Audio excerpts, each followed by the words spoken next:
walang marinig at hindi magkaintindihan. So ipapaliwanag ko, once again, I would like to announce that the Committee on Foreign Relations has further findings following up on the preliminary findings initially issued several weeks ago. Matapos ang tatlong hearing, tatlo na naman ang aming findings at natuklasan. Unang-una, ang pag-aresto at pagsuko kay dating Pangulong Rodrigo Duterte sa ICC ay klarong may motibong politikal.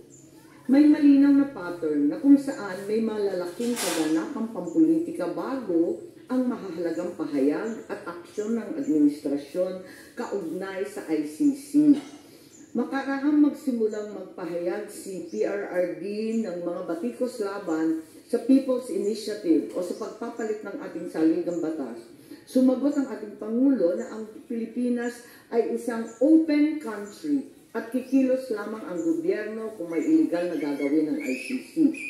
Ngunit matapos dumalo si dating Pangulo sa pagdinig ng Quadcom noong 11 November 2024, sumagot ang ating Executive Secretary na maaring makipagtulungan ang mga lokal na otoridad sa Interpol kung hihingi ng tulong ang ICC.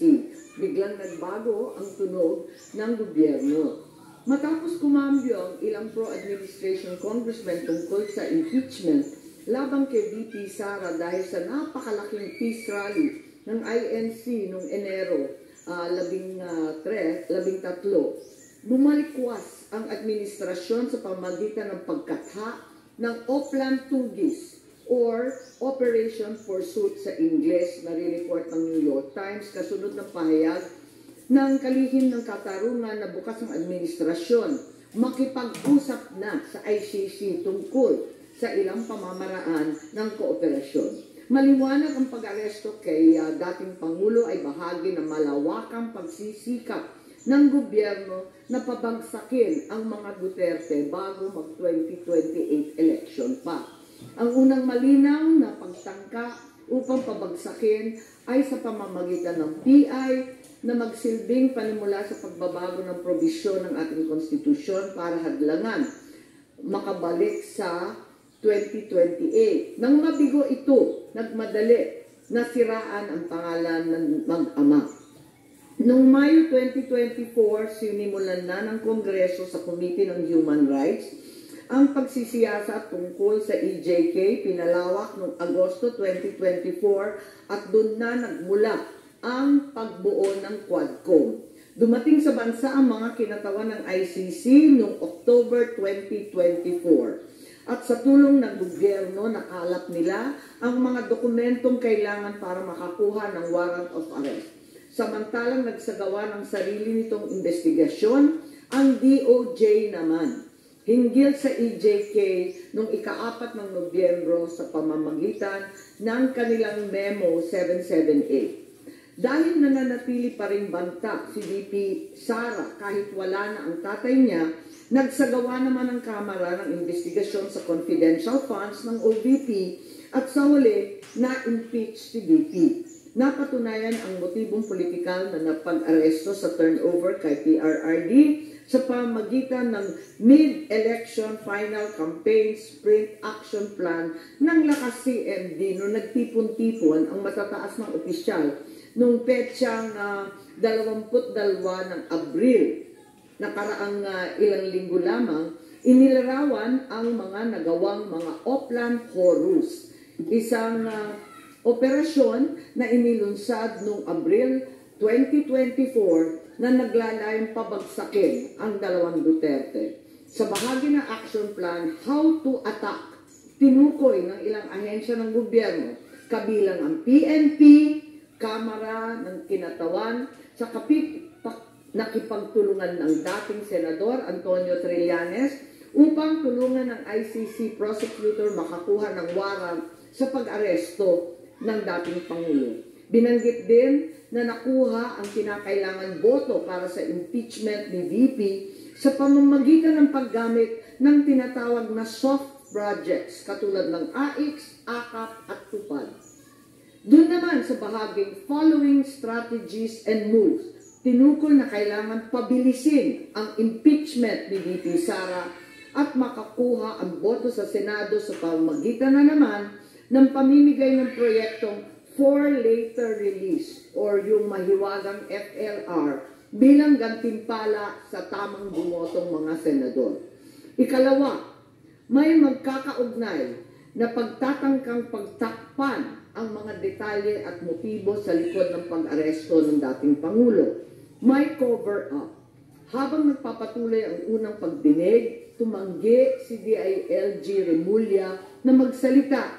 Tanungin siya tungkol sa panayam kay Pinky Webb, kung saan sinabi niya na group effort ang pag-aresto at in-invoke pa ang executive privilege samantalang lumabas na sa media. Una, tinawag niyang chismis ang pahayag. Ngunit nang mabisto, tinulungan na lamang ng kapatid at sinabing executive privilege na nga. Isa pang malakas na sandata ng administrasyon upang pigilan ng komite ang pagsisiwalat ng katotohanan ay paggamit ng tinatawag na subjudice rule. Halimbawa, nung mahuli si General Torre na nagbibigay ng maling pahayag tungkol sa pagmamadaling ilipat si PRRD sa Hague dahil daw sa Article 125 ng Revised Penal Code, ngunit nung ipunto na yung Revised Penal Code, Article 125, ay para lamang sa warrantless arrest, bigla niyang ginamit ang subjudice na naman. Isa pang indikasyon sa pagtatakip ng administrasyon ay ang blanket invocation ng executive privilege ni Executive Secretary Bersamin upang pagbawalan lahat ng opisyal ng ehekutibo dumalo sa ikalawang hearing noong 3 ng Abril. Mas lumala pa ito nang sa hindi pangkaraniwang hakbang, tumanggi ang ating Senate President, pumirma ng mga sabpina noong araw na yon. Bagaman dumalo mga opisyal sa 3 pagdinig noong 10 ng Abril, ginamit pa rin ang executive privilege sa mga susunod na isapin. Kung sino-sino nag-utos ng pag-aresto, kung sino ang nag-utos ng paglipat niya sa Hague, at kung paano nakuha ang eroplano na ginamit sa paglipat. Hindi nagtapos ang cover-up sa pagdinig dahil alam din natin na matapos yon pinalaya si Ambassador Lacanlilao at hindi na naman pinirmahan yung mga sabtina. Matapos ang pag-aresto kay PRRD, lumakas ang pro-Duterte sentiment at bumagsak ang trust rating ng administrasyon.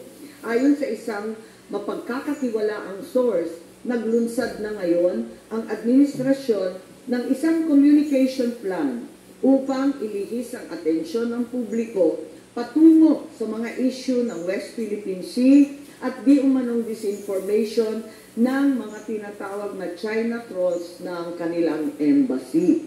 Kaya asahan natin na ito ang magiging balita sa mga susunod na araw.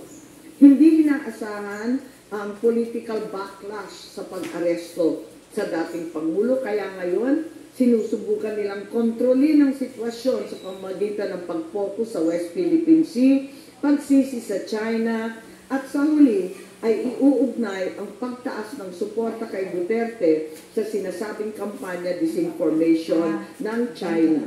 So una, may duda tayo na politically motivated. Ikalawa, whole of government ang nagamit dito na talaga naman comprehensive itong planong ito. At ikatlo, ang mga posibleng managutan ng criminal and administrative charges. At iminumungkahi namin na imbestigahan ng Office of the Ombudsman ang mga sumusunod. Una, si DOJ Secretary Remulla Boying maaring managot sa violation of RA 3019, Anti-Graft and Corrupt Practices for sanctioning an invalid administrative arrest against the former president in contravention of the ruling of the Supreme Court in the 2023 case of immigration versus Juan Wenle. Maliwanag na napakadaming kondisyon, kwalifikasyon at requirement na isinaad ng ating Korte Suprema doon. Ikalawa, usurpation ng DOJ ng judicial functions. Kahit hindi sila korte, naghahatol sila na halos sila ang naging husgado. Ikatlo, grave misconduct and conduct prejudicial to the best interest of public service. Ikalawa, baka managot din si General Romel Francisco D. Marbil, ang Chief PNP, sa arbitrary detention, Article 124 ng Revised Penal Code. Violation of RA 3019, anti-graft and corrupt practices for inducing or persuading General Torre to perform an act in violation of laws, rules, and regulations or an offense in connection with the official duties of the latter. Grave misconduct and conduct prejudicial to the best interest of public service.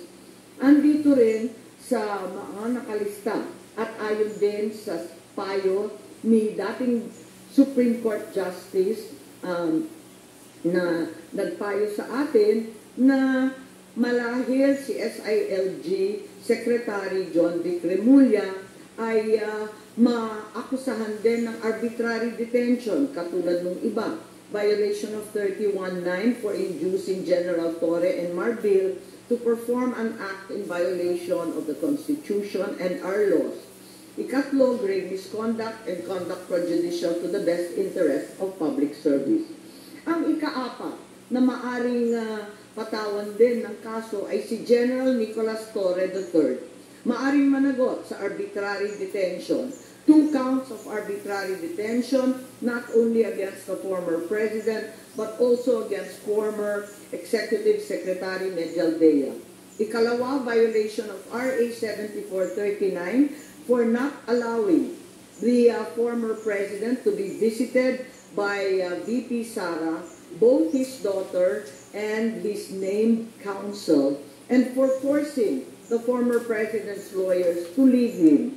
Also, the violation of 3019 for allowing himself to be induced or persuaded by General Marbil or SILG Remulla to perform an act in violation of law, rules, and regulations in connection with his official functions. Grave misconduct and conduct prejudicial to the best interest of public service ay maaari ring ipataw laban kay General Torre. Ikalima, Ambassador Marcos V. Lacanilao. Maaring managot sa usurpation of official functions, Article 177 of the Revised Penal Code, pagsisinungaling sa ibang kaso at perjury sa ilalim ng Article 183 of the Revised Penal Code, false testimony in other cases, and perjury in solemn affirmation under Article 183 of the Revised Penal Code, at conduct prejudicial to the best interest of the service. So ito ang further findings namin. Hindi ko masara yung investigasyon kasi marami pa rin mga issue katulad ng sinong tumulong sa ICC, yung tungkol sa eroplano na nanatiling bukas at masalimuot. So, nais kong ipakita ang isang video na nagawa na ganito rin ang pahayag. Simulan po natin ang video na maaring mapanood ng ating mga kaibigan.